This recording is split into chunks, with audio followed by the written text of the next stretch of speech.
Młody i niewinny.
Christine, nie krzycz.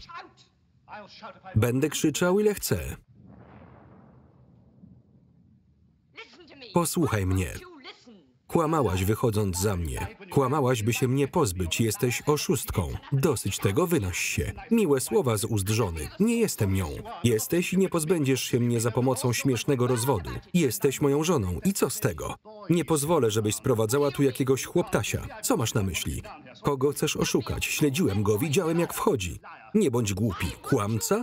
Dlaczego mnie nie słuchasz? Bo nie jestem idiotą. Zostawiłaś mnie 8 lat temu dla wielkiego ekranu, mnie, który wyciągnął cię z nędzy, a teraz kręcisz się z tymi gagatkami. Śmiało, powiedz to.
Christine.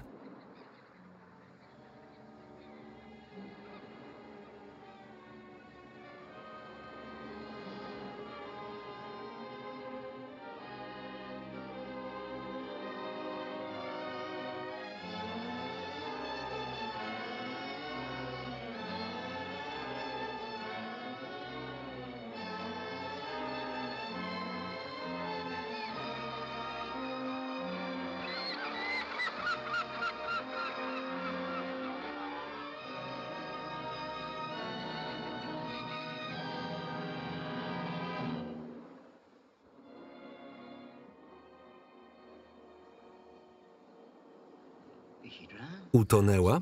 Nie, to syrena. Ta kobieta nie utonęła. Uduszono ją tym paskiem. Odsunąć się. Która z pań znalazła ciało? Ja. Nieprawda, to my. Obie? Elsie zobaczyła ją pierwsza. Ten pan twierdzi, że on ją znalazł, ale tak nie było. Sprzeczne zeznania? Jeszcze chwila. Proszę mówić. Szłyśmy się wykąpać. Schodząc z klifu, zobaczyłyśmy, jak ten młody człowiek ucieka. To absurd, biegłem po pomoc. Wcale nie, uciekał pan. Tak było. Bzdura, dziewczyna histeryzuje. Nigdy nie histeryzuje. Uciekał pan, dobrze pan o tym wie. To niedorzeczne. Zobaczyłem ciało z klifu, więc zszedłem na dół. Nie byłem pewien, czy nie żyje, czy jest tylko nieprzytomna. Paska nie widziałem. Pobiegłem po pomoc. Nie mogłem wykonać masażu serca. Nie było mnie tylko kilka minut. Kobieta nie żyje dopiero od kilku minut.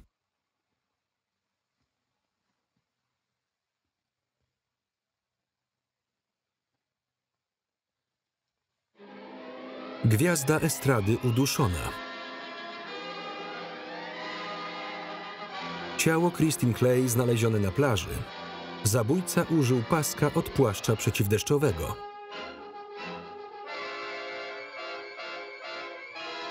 Morderstwo gwiazdy kina. Policja zatrzymuje mężczyznę.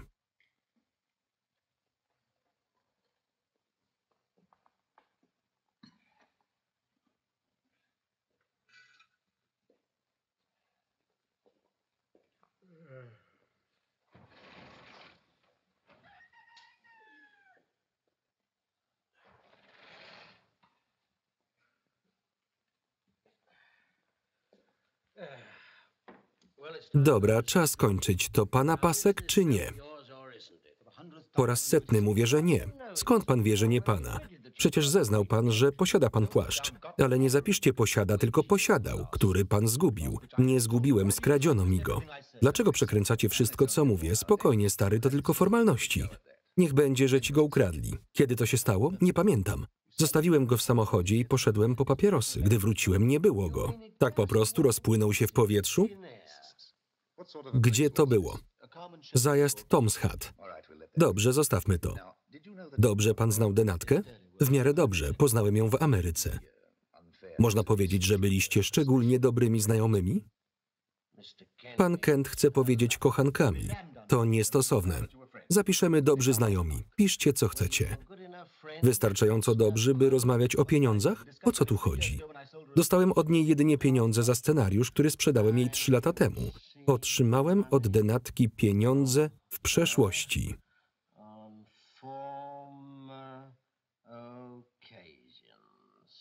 A propos pieniędzy, czy można by powiedzieć, że nie był pan majętną osobą?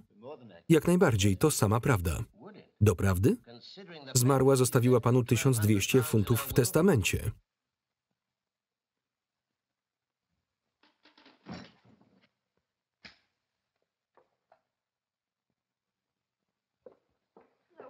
Co mu się stało? Zemdlał albo udaje. Przecież widać, że jest nieprzytomny. Po co to? Podłożę mu to pod głowę. Podnieście go i trzymajcie głowę nisko. Pomóżcie, proszę. Przynieście trochę brandy. Widać, że się pani zna. Nauczyłam się tego w harcerstwie. Bicia po twarzy też tam uczyli? Tego nauczyłam się jeżdżąc ze śledczymi. Z uszami śledczych też tak pani robi? Tego akurat nauczyłam się w szatni bokserskiej. Trochę to bolesne. To nie przeszkadza, kiedy masz obitą całą twarz. My aż tacy brutalni nie byliśmy. Zaraz dojdzie do siebie. Co mu zrobiliście? Nic mu nie jest, nie żałuj go. Jest winny? Jeszcze nie wiemy. Nie wygląda na przestępcę. Niech ładna buźka pani nie zwiedzie. Bez obaw. I tak nie jest w moim typie. Co u diabła? Zemdlał pan. Niemożliwe, nigdy nie mdlałem. Tak to wyglądało. Spokojnie, wszystko będzie dobrze.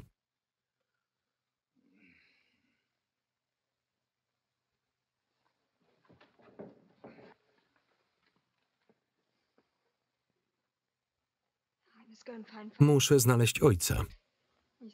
Ten tu zdaje się lubić brandy. Może znowu zemdleć. W razie czego wylejcie mu na głowę kubeł zimnej wody. Kto to był? Córka komendanta. Ma charakterek. Oj, ma.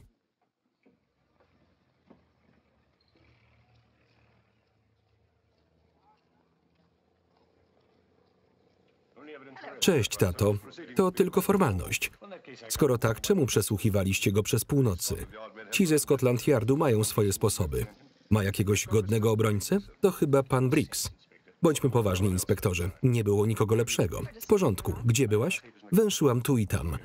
Zostawiłem papiery w aucie. Przyniesiesz je? Sam sobie przynieś. Gdyby mnie ktoś zobaczył, musiałbym złożyć rezygnację. Nie bądź snobem, tato. Jest prawie jak człowiek. Powinieneś go kochać. W takim razie poproś go grzecznie, by odjechał. Blokuje wejście do sądu.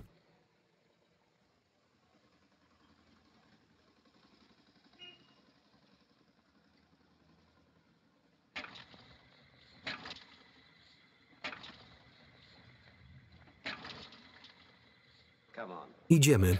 Nie mogę pani pomóc. Idziemy. Może wlać mu trochę brandy.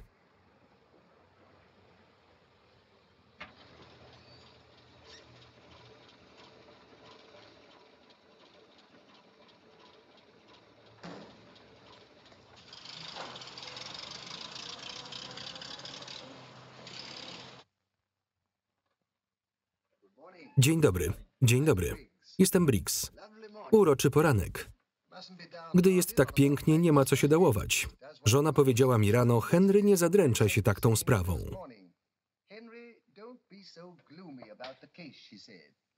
Miło z jej strony, prawda?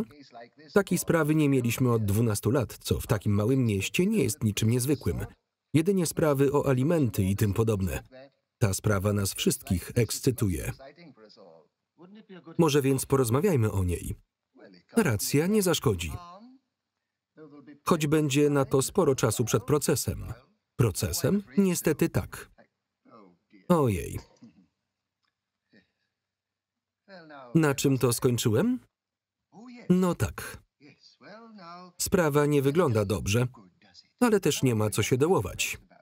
Spójrzmy. Te dwie dziewczyny widziały, jak pan ucieka. Dlaczego pan uciekał? Nie uciekałem. Nie? Cóż, tak to wyglądało. Ciężko będzie się z tego wytłumaczyć. Tak jak z tej kwoty, którą denatka panu zapisała. Tak, to wygląda na motyw. Ale nie popadajmy w rozpacz. Sprawa wyglądałaby dużo lepiej, gdyby nie ten pasek.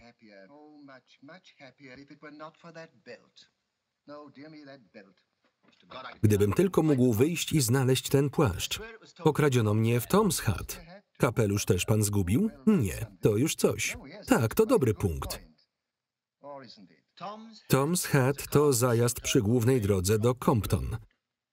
Gdybym znalazł mój płaszcz przeciwdeszczowy wraz z paskiem, policja zrozumiałaby swój wielki błąd. Zrobię dla pana co w mojej mocy. Szkoda jednak, że nie był pan bardziej szczery wobec śledczych. To zawsze bardzo pomaga. Jest pan po ich stronie czy po mojej? Oczywiście, że po pana. Mam pytanie. W momencie przeszukania zostawili panu pańskie pieniądze? Tak. 2 funty 3 szylingi. Czy mógłbym poprosić pana o niewielką zaliczkę? Oczywiście. Ile? Może kilka funtów. Dziękuję. Byłoby szkoda, gdyby nie miał pan funduszy. Obrona nie jest tania. Może jednak ma pan jakichś przyjaciół, którzy pana wesprą. Zaraz pana sprawa, panie Briggs. Zapodziałem gdzieś okulary.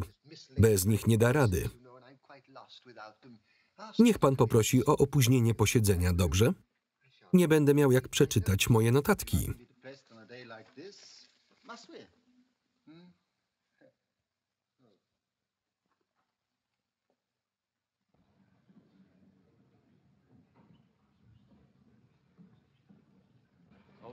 Proszę poczekać, poprzednia sprawa już się kończy. To nie będzie konieczne.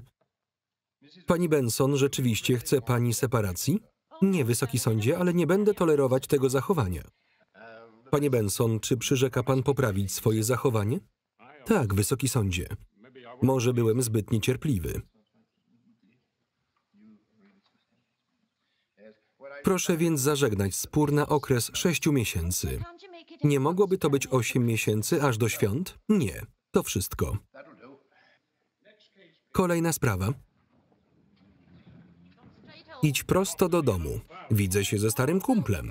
Oni wszyscy są, zostaw mnie. To nie ten człowiek.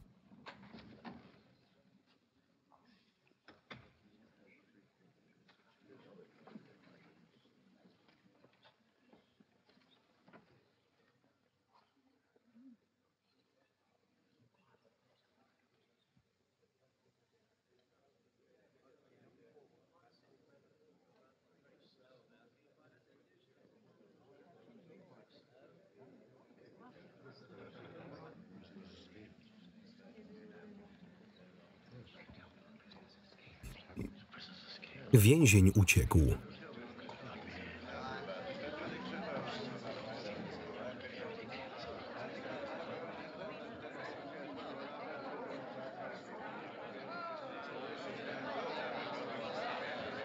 Wysoki sądzie,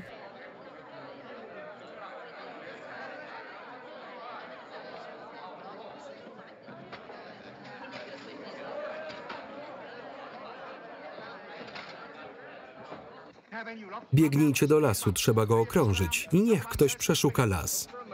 Nie będę wystawiać się mordercy. Strach obleciał? Nie, ale nie jestem głupi. Więc weź ze sobą jeszcze 2, ty w okularach też. Mógł pobiec ulicą, 2 po bokach, 1 ulicą.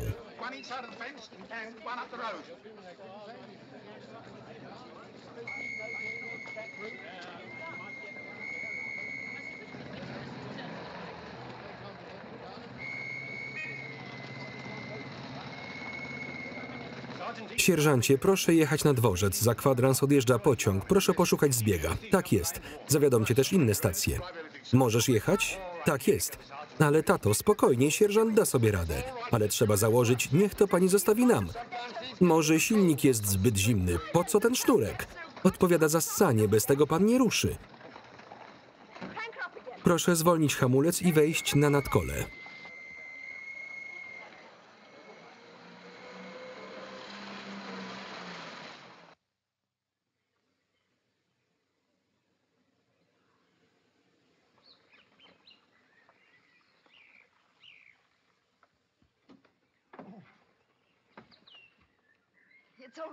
Hamulec zaciągnięty.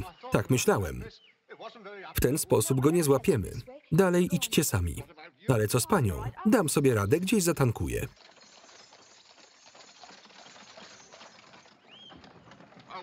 Stój, młody człowieku. Dlaczego? Rekwirujemy ten wóz. Co takiego? Przejmujemy twój wóz w imię prawa. Nie możecie, to pojazd cywilny, bez dyskusji. Musimy szybko dojechać na stację. Nie pojadę szybko, świnie tego nie lubią. Trudno, jesteśmy na służbie. I ja jestem. Niech pani uważa. Dam sobie radę, niech panowie go znajdą. Gdzie możemy wsiąść? Ze świniami. Wskakuj.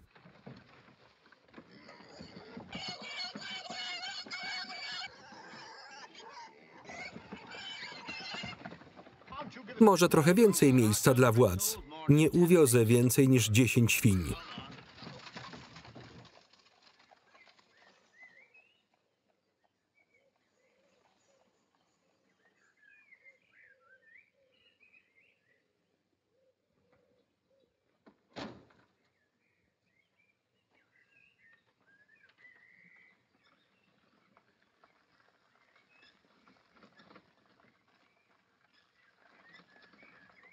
Czy to Florence Nightingale? Co pan tu robi? Zapomniał pan, kim jestem? Córką komendanta i moim aniołem stróżem. To nie jest śmieszne. Szuka pana połowa hrabstwa, ja zresztą też. A skoro mnie pani znalazła, proszę pozwolić sobie pomóc. Będę pchać tego gruchota aż do stacji benzynowej. Jakiego gruchota? Jest pan szalony, nie ucieknie pan. Powinnam natychmiast zawiadomić policję. Co innego powinna pani zrobić? Co? Podziękować za pchanie samochodu. Dziękuję. Zwłaszcza, że odwalam całą robotę.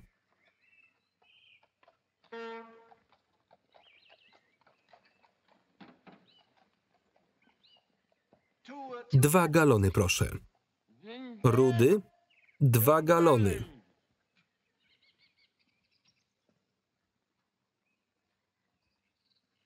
Słyszał pan o tym zbiegu? Gościa szuka policja. Doprawdy? Dopiero co policjanci tu tankowali. Jeśli pan go spotka, powiedz mu pan, żeby dalej uciekał. Pomaga mi w interesie. Dobrze? Tato, pomóż.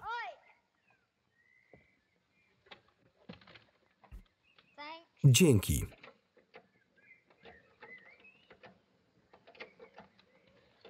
Ile? 2,11. Dziękuję.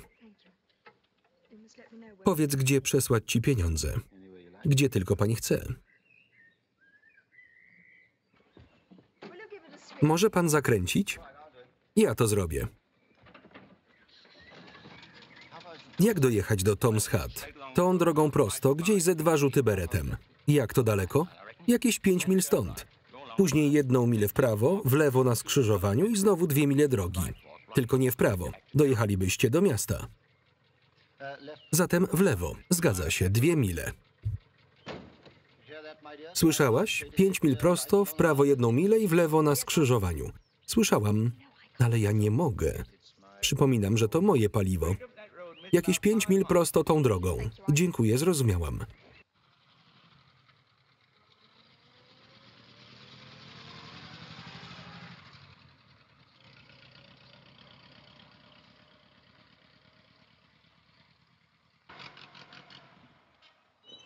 To nie Tom's Hat. Wysiądzie pan? Dlaczego? Bo to mój samochód. Może to dobry powód dla pani, ale nie dla mnie. To najlepsze, co może pan zrobić.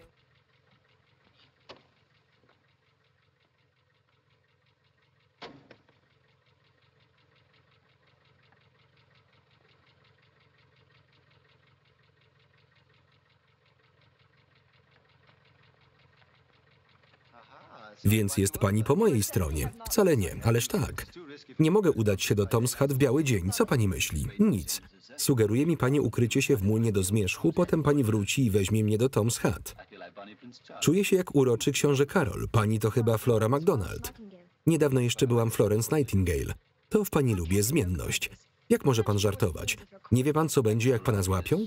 Domyślam się, że nic dobrego. To nie jest śmieszne. Śmieję się, bo jestem niewinny.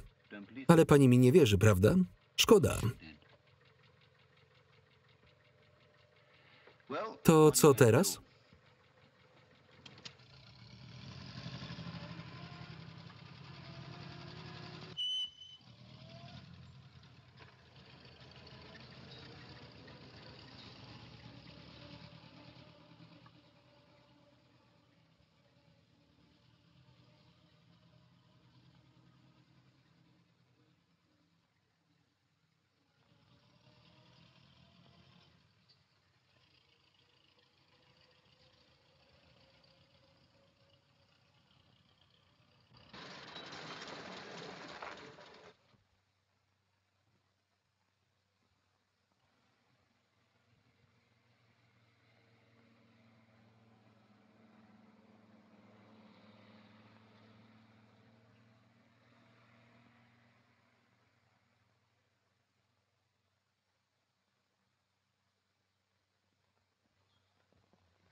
Dziękujemy ci, panie, za posiłek, który spożywamy. Dobra. Chris, zachowuj się, uszanuj naszą modlitwę. Dobra. Tak naprawdę powinna być po łacinie. Nie popisuj się, wiemy, że miałeś łacinę w tym semestrze. Byłeś dziś u dentysty? Tak. Jak było? Zero strachu, patrz. Ale dziura. Prawie nie bolało. Jedyne co, to muszę jeść tłuczone ziemniaki. Ja tam się nie boję dentysty. Rano byłeś blady jak trup. Wcale nie. Byłeś, trząsłeś się jak osika. Daj popatrzeć. Duża, co? Skupcie się na jedzeniu. Być może założą mi aparat. Stanley, cicho. Chris, pożyczysz mi swoją strzelbę? Sam jej potrzebuję. Eriko, nie powinnaś im pozwalać, to wysoce niebezpieczne. Te, studencik. Nie dokuczajcie mu, dobrze mówi. Wysoce niebezpieczne. Zamknij się, świetny mówca. Chris i tak pudłuje. A co powiesz na to? Christopher, to ohydne. To prawdziwy okaz. Zabierz to stąd i umyj ręce, myłem przed lunchem. Sierżant mówił, że zabrakło ci paliwa, Eriko. To prawda. Musiałam pchać samochód spory dystans. Złapali go? Jeszcze nie, to kwestia czasu. Oczywiście, Watsonie. Wszystko dobrze z zębami, Stanley? Utłuc ci ziemniaki z mlekiem? Jest okej, nie róbmy zamieszania. Wszystko zależy od tego, ile ma pieniędzy. W takich sprawach to kluczowy aspekt. Kluczowe co? Aspekt. Nie słyszałem. Richard. Ile ma przy sobie? Jakieś 3 szylingi. Adwokat zgarnął ze 2-3 funty zaliczki. Umyłeś ręce? Tak, Eriko. To usiądź i skończ lunch. Gdy wyda te ostatnie szylingi, będzie jak szczur w klatce. Słyszałeś mnie, Christopher. No dobrze. Na szczury najlepsza jest broń. Znalazł się znawca.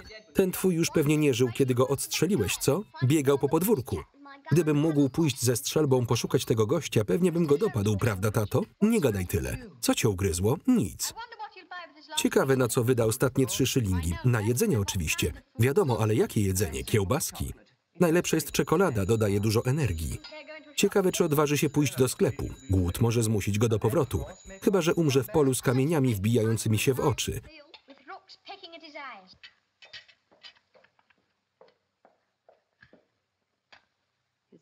Telefon od inspektora.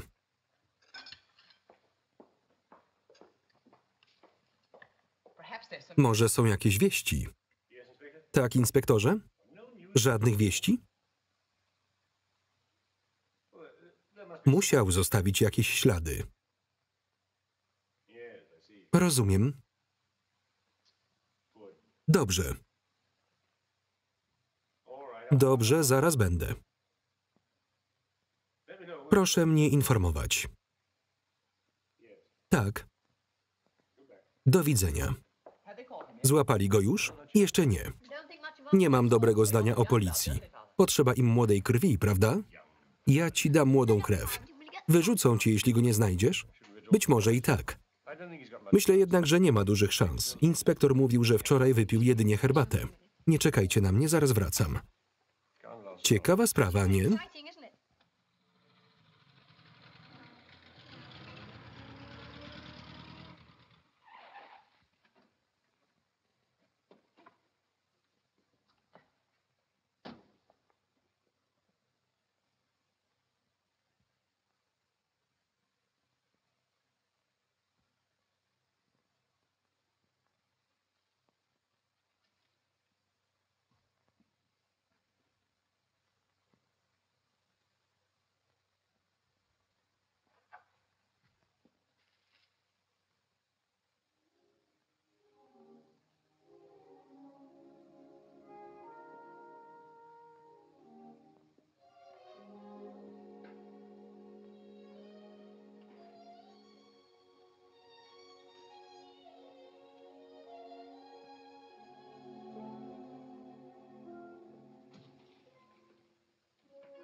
Tego pani szuka?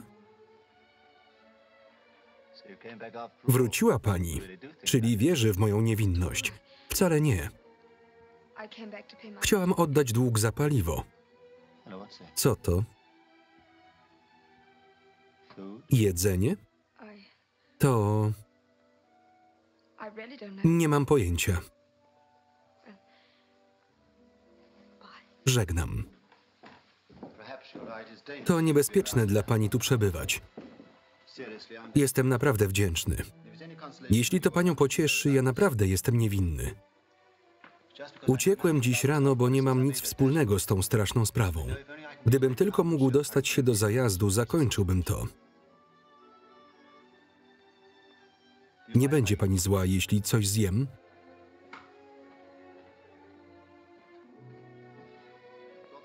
A propos zajazdu, dłużej nie dałbym rady. Od doby wypiłem jedynie herbatę na komisariacie.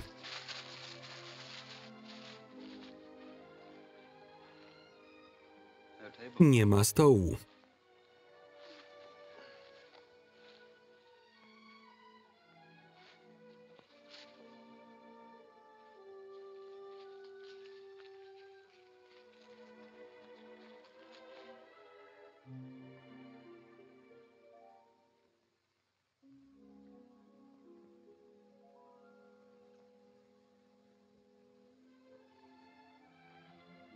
Nie użyczyłaby pani noża takiemu potworowi jak ja?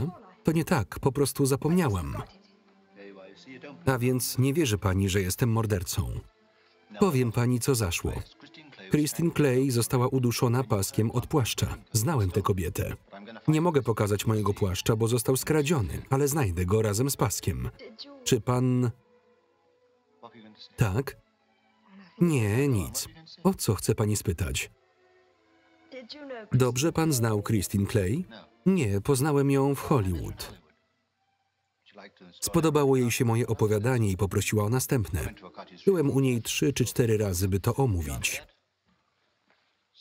Widziałeś to? Co? Kawałek papieru wyleciał ze starego młyna, tam ktoś jest. Może to... Chodźmy. Pomogłem jej w karierze, ale nie myślałem, że uwzględni mnie w testamencie. Czy to pani pies? Tak, a co? Na co szczeka? Pewnie chce się tu dostać.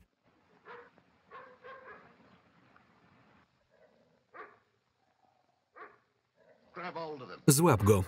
Ja? Tak, rusz się. A jeśli mnie ugryzie?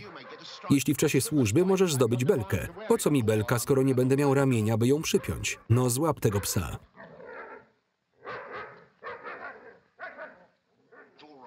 Zostaw go i chodź do środka. Jest tam ktoś? Nie.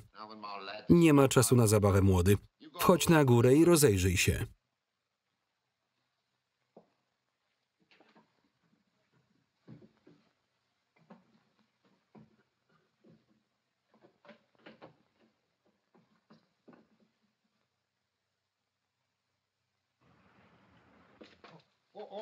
W porządku, panie sierżancie, nikogo tam nie ma.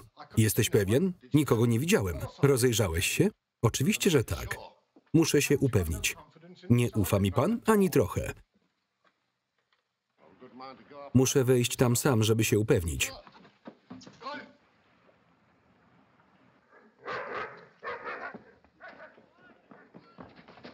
Nie mogą cię zobaczyć. Nie pytaj, tylko ciągnij za sznurek. Zatrzymaj samochód. Zostawił pan mojego psa. Biegnie za nami. Jeśli się pan nie zatrzyma, wyskoczę.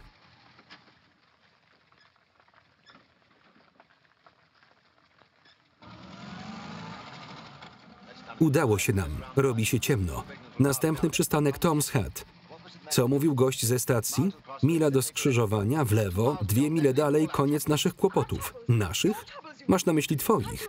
Rozumie pan, co narobił? Uciekłam sierżantowi Radokowi. To mój znajomy, nauczył mnie jeździć autem. Mój ojciec jest komendantem policji. Rozumie pan, że jestem po ich stronie?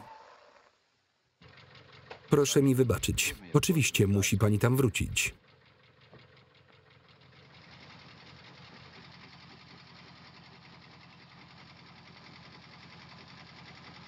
Crompton w lewo, do miasta w prawo.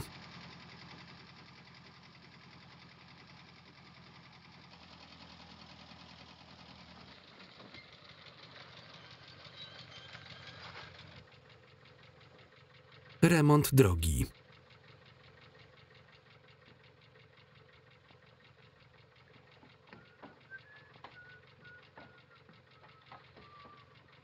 To nic, i tak pojedziemy w lewo.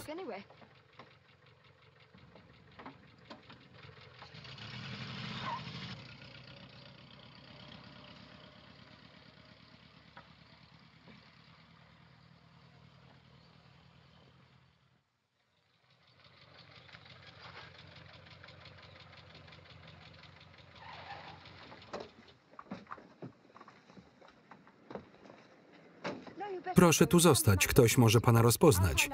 Ja dowiem się, co wiedzą o tym płaszczu. Teraz mogę się tym zająć. Proszę się tu ukryć.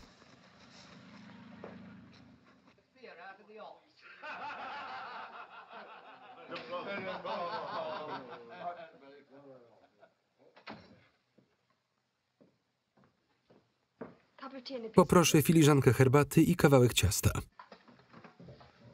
Proszę usiąść. Bill, dopisz do menu wyszukane herbatniki. Ja myślę, że damskie towarzystwo to miła odmiana. Nie ma tu kobiet? Myślałam, że ciężarówki są popularne. Taka jak ta na zewnątrz. Zawsze chciałam się taką przejechać. A ja chciałem być linoskoczkiem. Nie ma pan odpowiedniej figury. Proszę pozostać przy ciężarówkach. Nie znaleziono tu może płaszcza przeciwdeszczowego w zeszłym tygodniu? Nawet jeśli, na pewno nie trafił do biura rzeczy znalezionych. Pomyślmy, płaszcz. Właściwie to był jeden starszy facet, włóczęga. Naprawia porcelanę. Albo jednak coś mylę. Nie, nie znajdzie pani tego płaszcza. Dobrze mówisz, Bill. To stary Will skleja starą porcelanę. Miał taki płaszcz przeciwdeszczowy, prawie nowy. Mówił, że ktoś mu go dał. Śmialiśmy się, że teraz ludzie oddają innym całkiem nowe płaszcze. Przymknij się, zostaw starego Willa w spokoju. Nawet jeśli coś zrobił, nie wykrzykuj jego imienia na prawo i lewo. Będę mówił, co chcę. Zgraja zgniłych...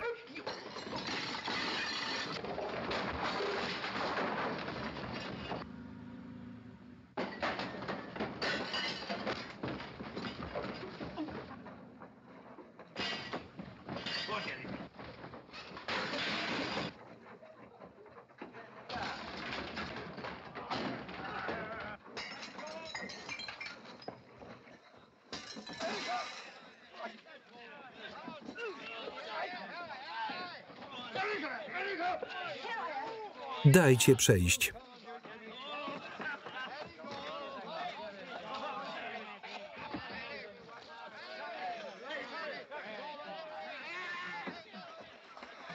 Nie chciałem, by cię skrzywdzili. O co poszło? O pana płaszcz. Mówił pan prawdę, został skradziony. Ma go jakiś włóczęga, ale jego kumple nie chcieli nic powiedzieć. Szybko, proszę zbliżyć tam głowę.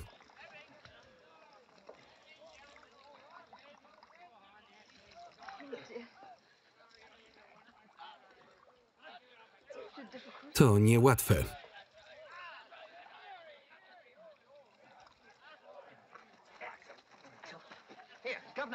Szefie, jeśli chce pan dopaść starego Willa, sklejacza porcelany, będzie dziś w noclegowni w Leicester. Daleko? 30 mil. Często go tam podrzucam. Co z tobą? Jazda stąd. Więc? Teraz trzeba odzyskać płaszcz od tego człowieka. Cieszę się, że skręciła pani w lewo. I ja też. Do zobaczenia więc. Bardzo pani dziękuję. Czy mogę życzyć panu szczęścia?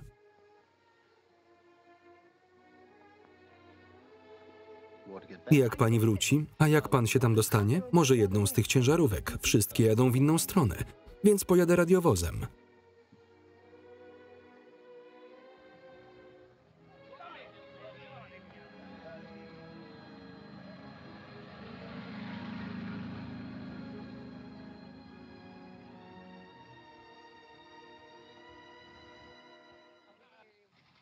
To wspaniałe z pani strony, ale niezbyt rozważne. Możemy już o tym nie mówić? A co z pani ojcem? Już to przemyślałam. Moja ciotka mieszka 2 mile od naszego celu. Pojadę do niej, a potem powiem ojcu prawdę. Żeby uspokoić sumienie? Może to pan tak nazwać. Zatrzymam się tam na kilka minut, to może się przydać. Do czego? Żeby nawiązać kontakt ze starym Willem. Może już spać, kiedy tam dotrę. Nie pracuje w nocy? Tak sądzę. Więc nie będzie nam to potrzebne.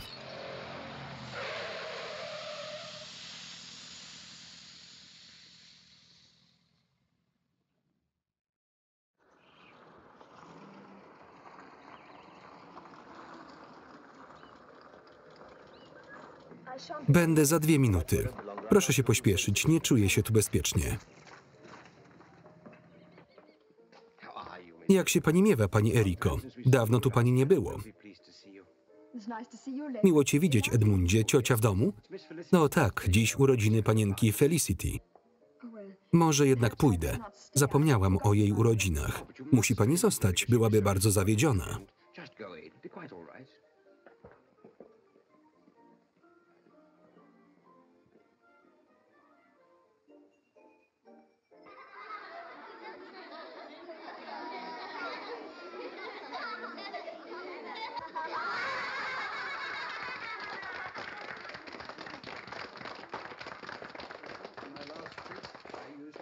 Do ostatniego triku użyję 2 chustek. Obserwujcie uważnie, zwiążę je mocno w taki sposób. Jeden węzeł, drugi i wiążę je mocno. Teraz zwijam je w kulkę.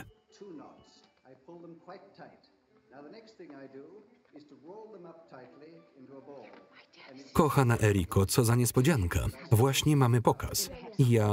Może później pomożesz mi zająć się dziećmi. Jak miło, że pamiętałaś o urodzinach Felicity. Dzieci, wszystkie znacie tę grę. Stój grzecznie. Jedno z was musi wyjść. Ja. Nie przeszkadzaj, Harold. Ja chcę iść na zewnątrz. Ja zdecyduję. Myślę, że ja muszę iść. Rozumiem.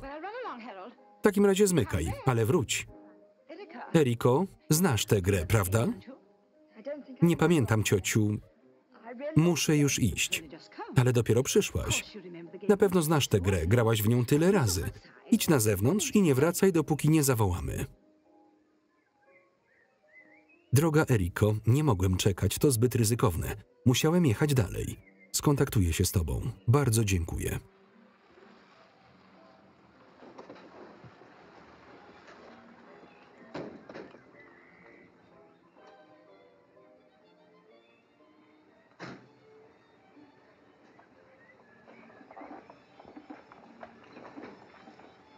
Czyż to nie samochód Eriki? Zgadza się. Jest pan jej znajomym? Tak, Erika jest w środku. I zostawiła pana tutaj? A to ciekawe. Mówiła, że zaraz wróci. Nie sądzę, dziś urodziny Felicity. Mojej córeczki, kończy 7 lat. A, no tak, zapomniałem. Erika co roku przynosi prezenty, naprawdę? O tak, jeszcze ani razu nie zapomniała. Niech pan wejdzie, śmiało. Nie, ja lepiej... Przecież nie zostawię tu pana jak jakiegoś przestępcę. Nie wątpię.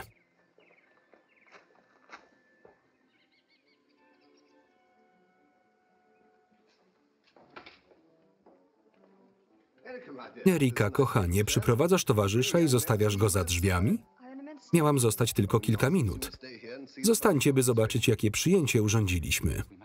Musimy uciekać, każda minuta się liczy. To przyjęcie jest okropne. Byłaś tak dobra, jestem wdzięczny, ale musimy... Możesz wejść?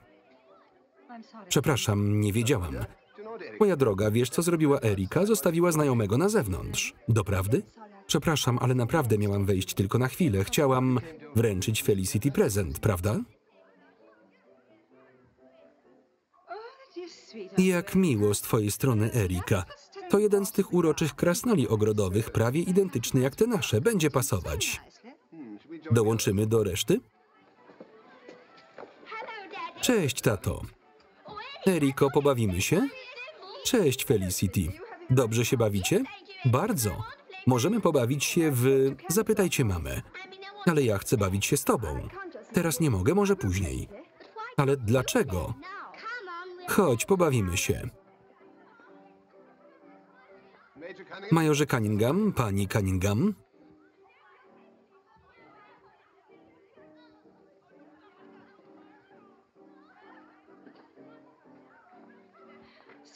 Usiądź ze mną.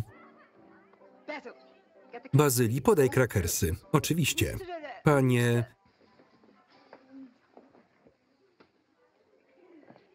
Przebywa pan u Burgoynów? Niedaleko.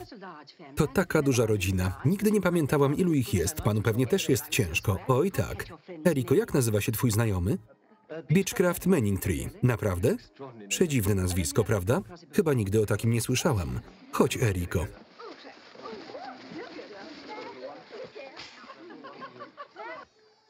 Teraz chodźmy. Nie możemy, bo sobie coś pomyślą. Ja pomyślałem już dawno. Co takiego? Miłość wzywa, lecz pożądanie... Moja droga. Ja to przeczytam. Takie rzeczy zostaw mi, Haroldzie. To moje motto. Lody. W samą porę.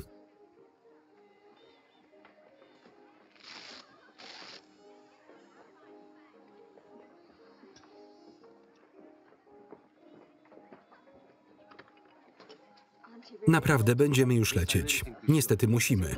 Rozumiem. Czy mógłby pan zanieść te lody? Oczywiście. Truskawkowe? Truskawkowe z waniliowymi. Cudownie. Cóż za miły młody człowiek. Twój ojciec długo go zna? Niezbyt długo. Czym się zajmuje? Pracuje w biurze. O, jakim? Reklamowym. Wymyśla reklamy. Ma niezwykłe nazwisko. Jak to było? Beechtree Manningcraft. Nie zauważyłam pana.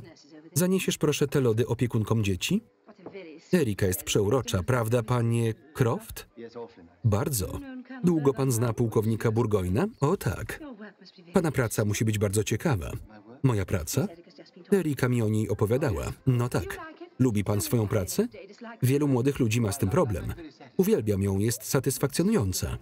Musi być trudno wybrać dobry ton. Na pewno trzeba mieć dobry słuch. Słuch?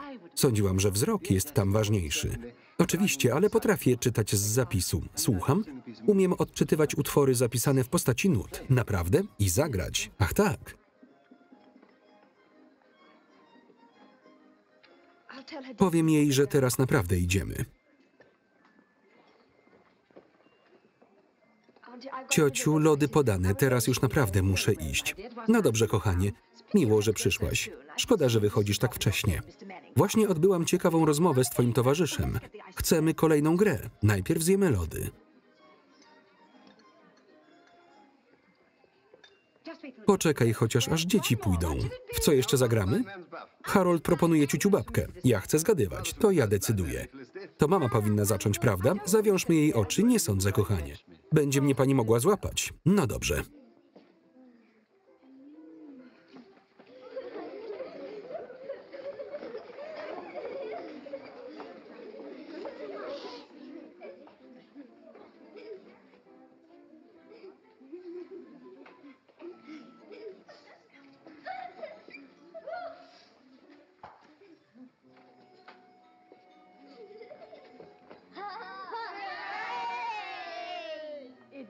To pan Beechtree.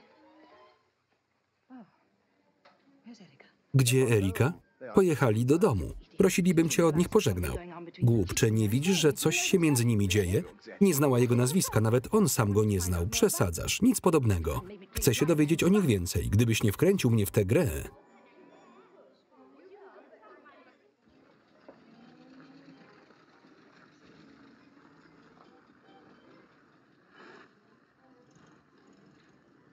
Widzisz, Bazyli? Wcale nie pojechali do domu, tylko w przeciwną stronę.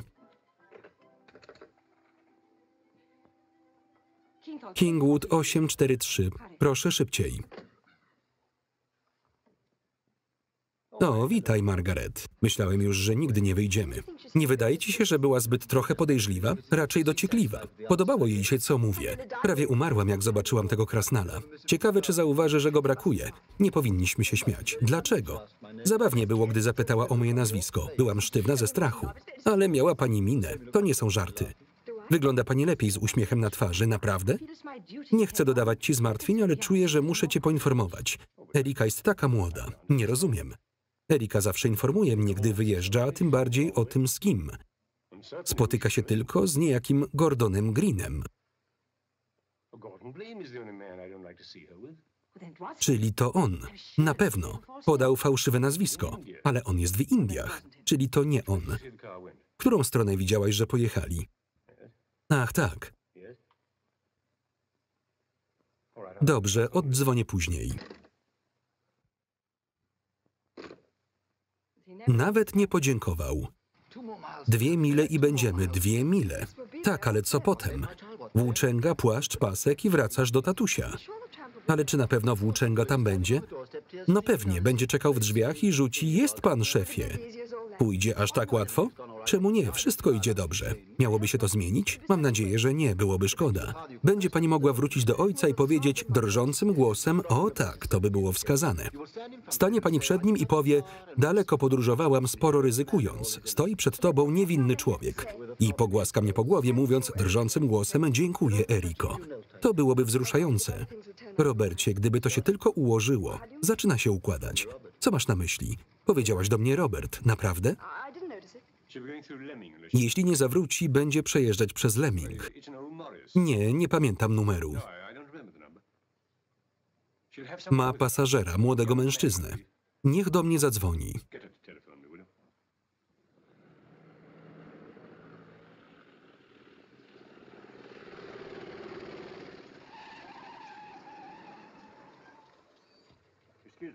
Przepraszam, rozmawiam z panną Burgoyne? Tak.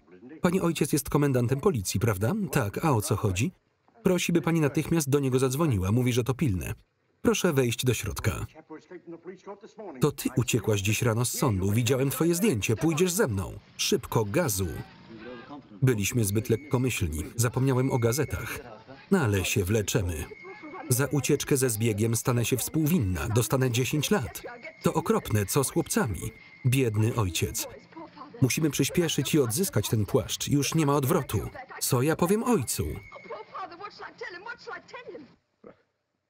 Myślę, że to będzie on. Nie pojmuję. Proszę utrzymać nazwisko córki poza tą sprawą. Na jakiś czas. Oczywiście, proszę być spokojnym, szukamy dalej. Możliwe, że zmusił ją, by udać się do lasu Ashcroft, gdzie mają większe szanse się ukryć. Sprawdzimy ten las.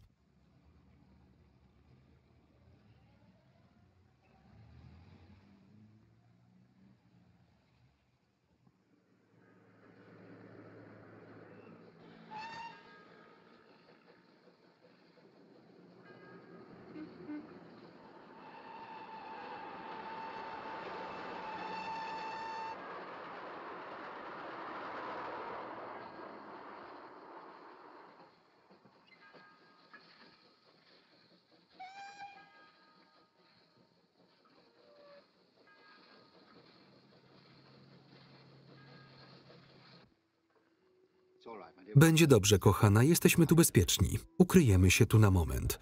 Za kilka godzin będzie po wszystkim. Pożegnajmy się i już mnie nie zobaczysz. Nie zobaczę? Nie musisz mnie już nigdy oglądać. Otul się. Nie trzeba. Proszę, zrób to. Wiem, co teraz czujesz. Nie widzisz wyjścia, nie dowierzasz. Noc wszystko wyolbrzymia, prawda? Ja osobiście lubię noc. Ma w sobie więcej życia. Popatrz, jak ludzie w pociągu jedzą. Jedzą. Pójdę po coś do jedzenia. Nie, najpierw zdobędziemy płaszcz, potem zjemy. Będzie 7 dań, dokładki i szampan. Teraz pójdę. Szybko to załatwię. Pomachamy im tym paskiem przed twarzami. Potem poniosę cię do domu. A teraz idę do noclegowni.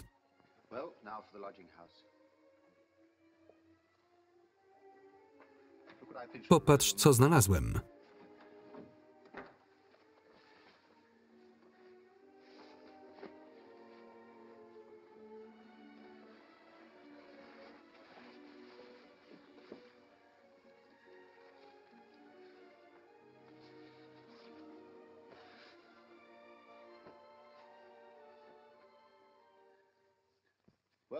No i jak wyglądam?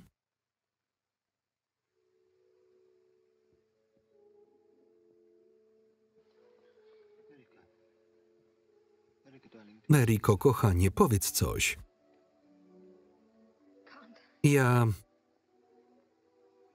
Ja już nie mogę. Byłam nierozsądna, ale jestem tak strasznie zmęczona.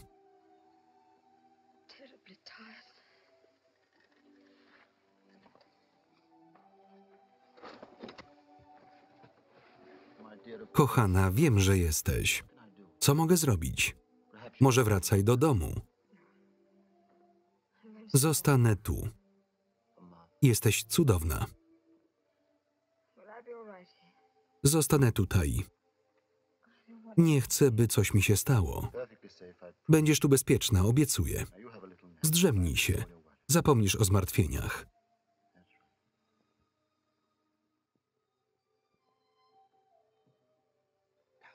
Towser, opiekuj się panią.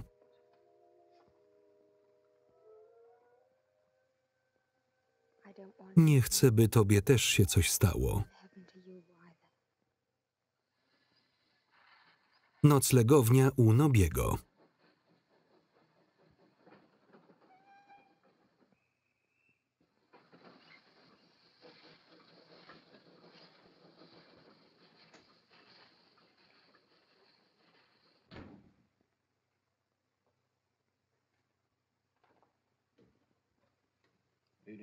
Witaj, Nobi.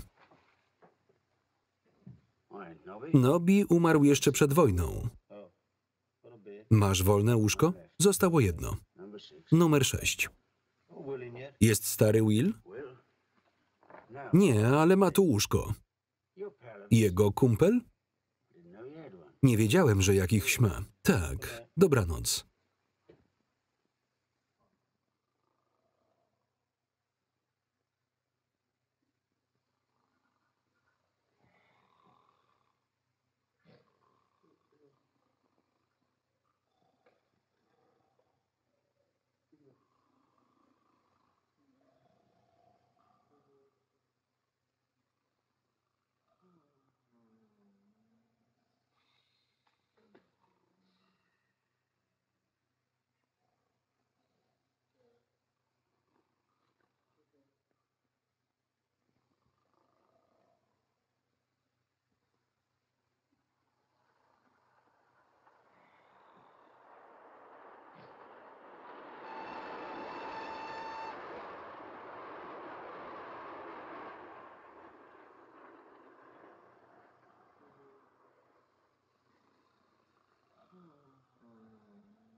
Nie chcę tu nic takiego, zrozumiano? Nie przyjdę tu więcej. I dobrze, nie wracaj tu. Nie warto tu spać. Wyjazd. Stary Will już wyszedł? Jesteś jego kumplem i nie wiesz? Dopiero co wstałem.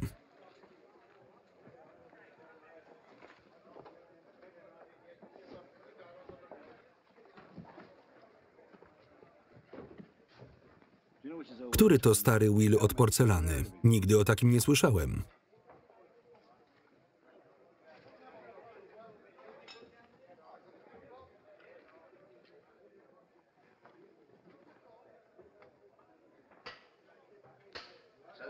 Czyli o to chodzi. Jednak jesteś jego kolegą, co? Kto mnie woła? A, szef. Witam. Filiżanka do naprawy? Nie chcę tu twoich brudów. Jaki masz problem? Przyprowadziłeś tu kumpla, który tłucze mi kubki, żebyś mógł je pokleić. Nie chcę słuchać wymówek. Ostatni raz cię tu widzę. O co mu chodzi? Coś ty za jeden. Muszę z tobą pomówić. Najpierw ja pogadam z nim. To bardzo ważne. W co pan pogrywa i od kiedy my się znamy? To pomyłka. Wiadomo, że tak. Jechałem za tobą 50 mil. 50 mil czemu? Wiesz coś o pewnym płaszczu? Nie wiem, o czym mówisz. Muszę iść. Coś wiesz. Interesuje mnie tylko płaszcz, nie ty. Przywal mu, Will. Zaraz dostanie, czego chce. Znalazłeś ten płaszcz w Tom's Head, prawda? Jest mój, potrzebuję go jako dowód. Potem możesz go sobie wziąć. Nie mnie o to pytać, mówię przecież, że nic o tym nie wiem. Dlaczego się tak upierasz? To sprawa życia i śmierci, zwolnienia z zarzutu morderstwa. Ścigają mnie gliny. Erika. Zaraz ją znajdą. Chodź no, jeszcze z tobą nie skończyłem. O co chodzi?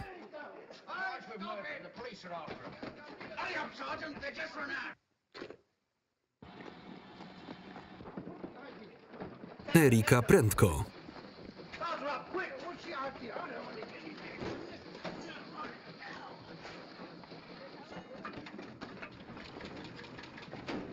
Jedź tędy. Masz płaszcz? On wszystko wie, ale nie chce gadać. Porwano mnie.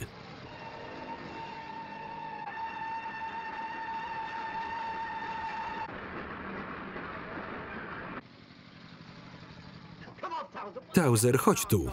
Co jest z tym cholernym psem? Mój płaszcz. To mój płaszcz. Zjedź, mamy go.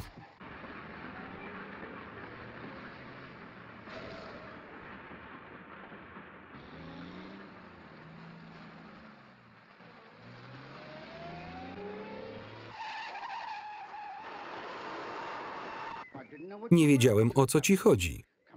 Twierdzisz, że się kumplujemy i ciągniesz mnie ze sobą. Jestem jak porwana panna młoda. Tak się cieszę. Ciekawe, czy w pobliżu jest budka telefoniczna. Muszę dać znać tacie. Pana płaszcz. Zgadza się, ale gdzie pasek? Co pan zrobił z paskiem? Co pan z nim zrobił? Jakim paskiem? Pasek był z płaszczem. Gdzie on jest? Nie było tam paska, gdy dawał mi go ten gość. To był mój pasek. Od kogo masz ten płaszcz? Mówiłem już, od jakiegoś typa. Nie pamięta pan, jak wyglądał? Tak, mrugał. Co to znaczy? Jego zeznanie jest tak samo ważne jak ten pasek. Wie, że to nie ja dałem ten płaszcz. To nie wystarczy, Robercie. Jak to? Przecież to dobry dowód. Policja nigdy mu nie uwierzy. Jak to, nie jestem wiarygodny? Włóczęga z całkiem nowym płaszczem uznają to za żart. Policja niedługo nas dogoni. Gdzie najlepiej się ukryć? 3 mile stąd jest Las Briquet, a w nim taka cicha polana, gdzie nikt nie chodzi. Jest jeszcze stara kopalnia z mile stąd. Jedźmy tam.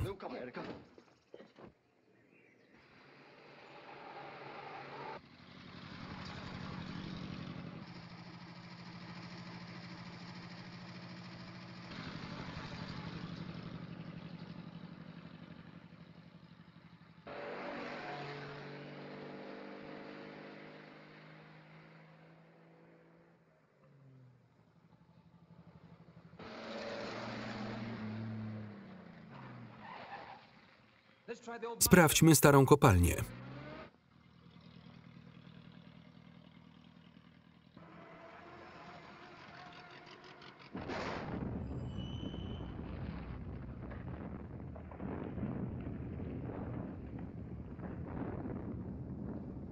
Robert, trzymaj się, idę po ciebie.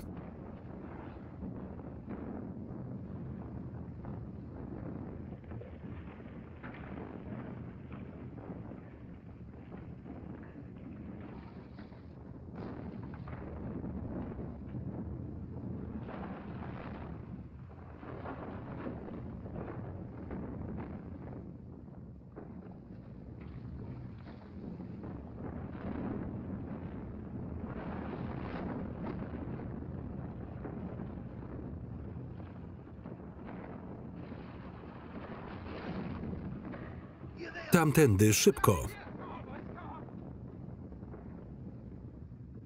Zostawiliśmy psa. Nic mu nie będzie. Wracam po niego. Policja jest tuż za nami. Proszę stać, panienko. Macie go? Tu go nie ma. Którędy poszedł? Domyślamy się, że została pani do tego zmuszona. Doprawdy? Od razu zrozumieliśmy, że próbowała go pani schwytać. Ach tak. Jak pani sądzi, dokąd pojechał, kiedy się wymknął? Nie wiem. O niczym nie wspominał? Zupełnie nic. Pani Burgoyne, staram się ułatwić pani tę sytuację. Może pani też mi trochę pomóc. Muszę znaleźć mordercę. Więc proszę szukać. Robimy co możemy, nieprawda? Nie dostrzega pan waszego błędu? Podążacie za jedną poszlaką. Dowody są bardzo mocne. On tego nie zrobił. Mówił wam to. Nie miał powodu jej zabijać. Pomagała mu. Powiedział nam wiele rzeczy. Moglibyście znaleźć prawdziwego zabójcę. Chciałbym wiedzieć, dlaczego panienka tak broni Teasdale'a. Bo jest niewinny. Nikogo by nie skrzywdził. Jest zbyt dobry i łagodny. Jest najlepszym człowiekiem, jakiego... Przepraszam, że kazałem panom czekać.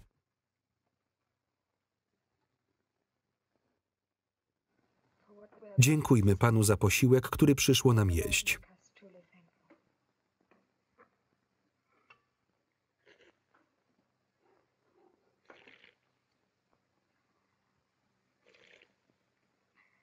Christopher, postaraj się jeść ciszej.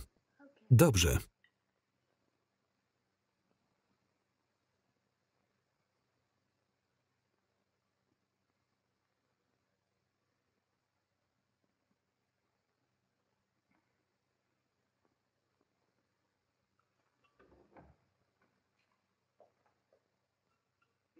Eriko, ojciec chce z panienką pomówić, gdy skończycie.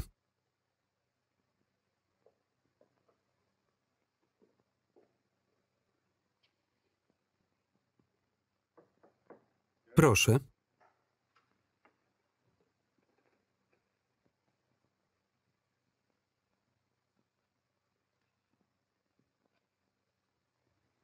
Wejdź, Eriko. Chcę z tobą porozmawiać. Rozumiem, że nie chciałaś mówić otwarcie przy tamtych śledczych, ale z pewnością jest coś, co chciałabyś mi wyznać w sprawie ujęcia tego zbiega. Nie mam nic do powiedzenia. Rozumiem. Wciąż chronisz człowieka poszukiwanego za morderstwo. On nie jest mordercą. Wiesz tak jak i ja, że popełniasz przestępstwo, a ja ponoszę odpowiedzialność.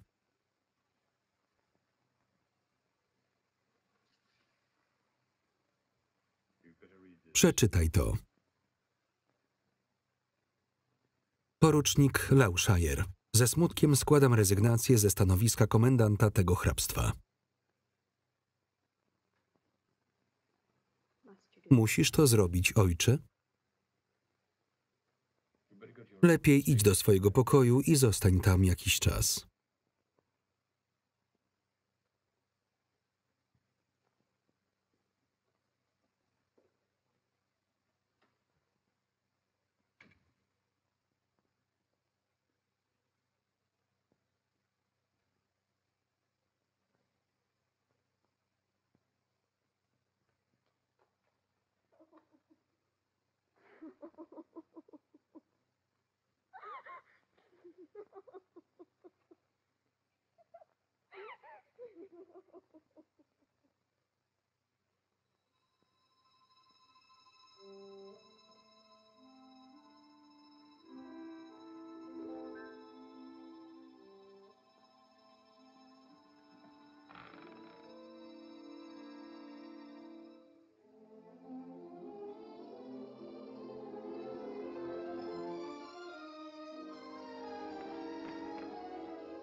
Wszystko w porządku? Will go znalazł?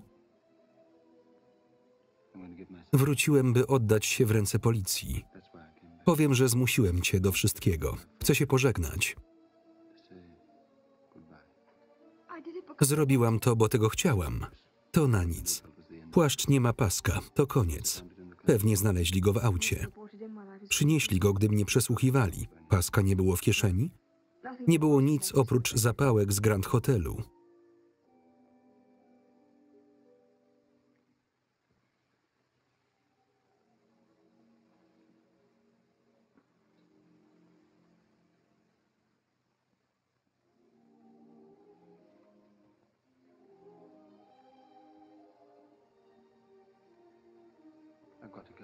Muszę iść. Will czeka.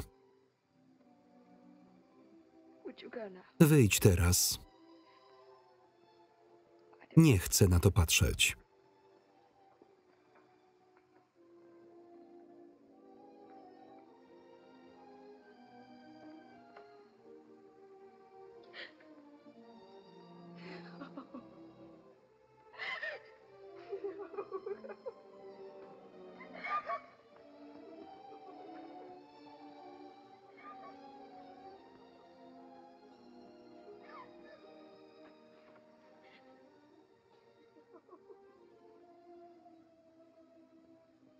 Erika?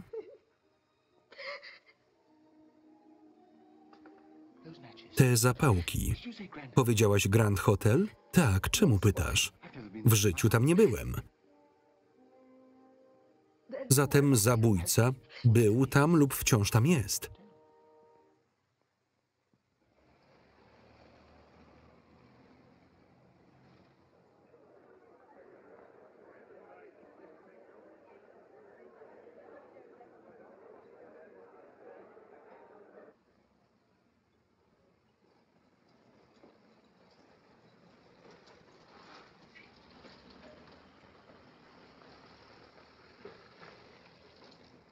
Patrzcie, czy to Kopciuszek? Co jest? Nie rozumiem. Przebiera się pan na bal. Nie rozumiem, o czym pan mówi. O tym. Obserwuję cię od pół godziny.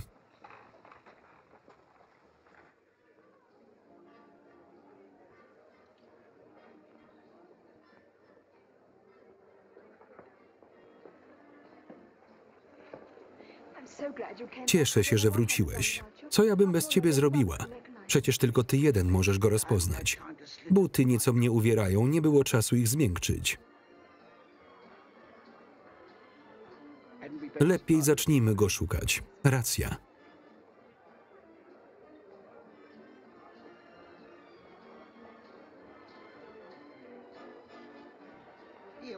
Co to za miejsce? Recepcja. Może znają gościa z drgającą powieką? Zapytam.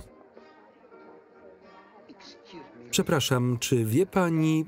Proszę poczekać.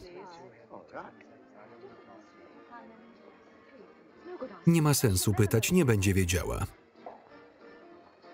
To może tam.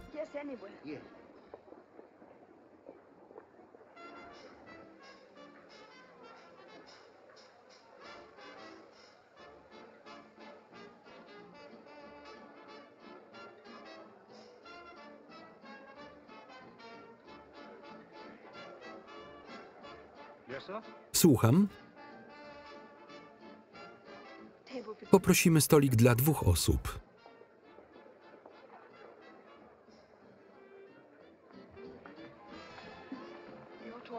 Musimy zamówić chociaż herbatę, by zostać tu dłużej. Wolę piwo. Nie sądzę, by je tu serwowali. Ja zamówię. 2 filiżanki herbaty. Indyjskiej czy chińskiej? Po prostu herbaty.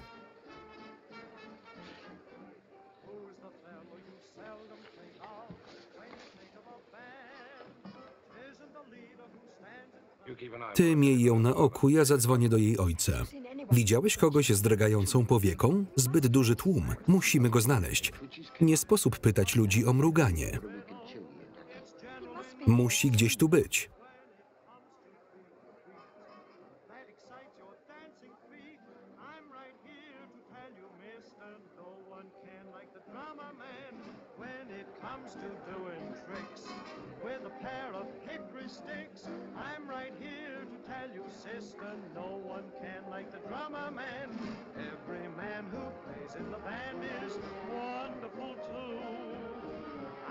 To give credit where credit is due, but when it comes to make that music pop, make you give it all it's got, I'm right here to tell you, mister, no one can like the drummer man.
Jak mrugał? Jednym okiem?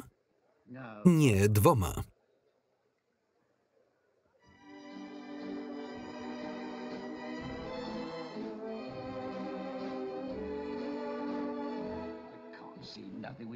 Nic nie widzę przez ten tłok.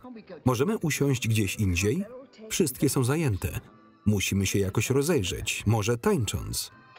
Umie pan? Pewnie, że nie, ale nie mam nic przeciwko. To prawie jak chodzenie. Szkoda, że nie mam swoich butów.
Ostrzegam cię, stary, nie rób tak więcej, to nie jest śmieszne. Komuś innemu płacę za orkiestrację. Nie idzie nam dobrze. Nie możemy się poddać. Od kwadransa jesteśmy na oczach gliniarzy. Wiem. Nie sądziłam, że pan zauważył. A ja, że panienka zauważyła. Zapewne szukają pana Tisdale'a.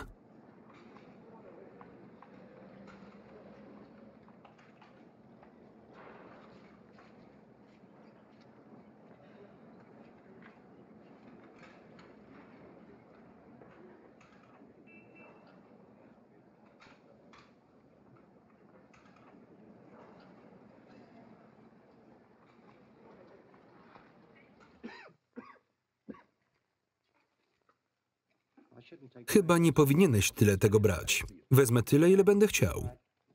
Przepraszam, dali mi to, by powstrzymać to mruganie.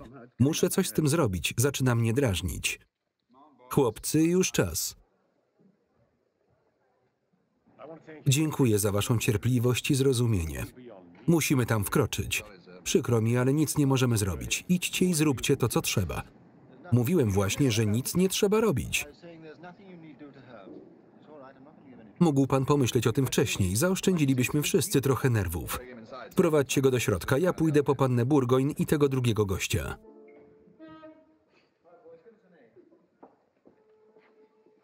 Gdzie są? Tam. Proszę poprosić, żeby wyszli.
Proszę się odsunąć.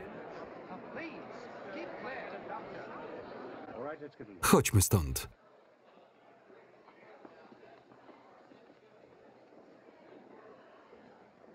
Co z tym muzykiem? Nie wiem, proszę pana. Szukam lekarza, nikt nie wie, jak mu pomóc. Pomóc komu? Twoje ostatnie podejścia do pierwszej pomocy nie były udane, prawda? Bądź człowiekiem choć raz.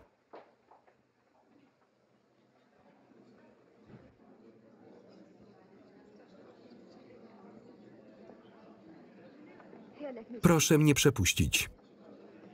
Przynieście brandy. Will.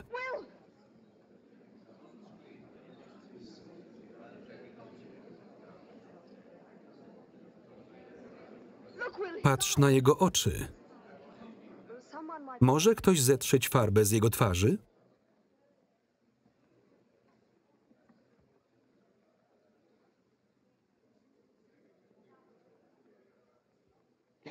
To on, panienko, to on.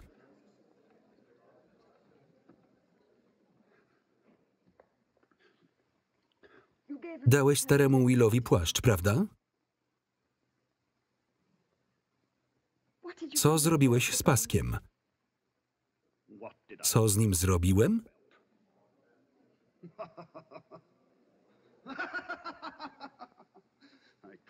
Zawinąłem wokół jej szyi i udusiłem ją.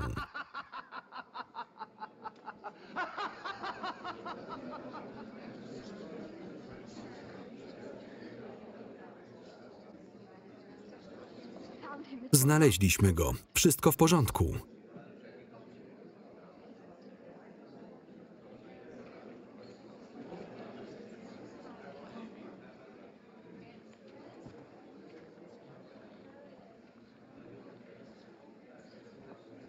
Ojcze, myślę, że powinniśmy zaprosić pana Tisdale'a na kolację.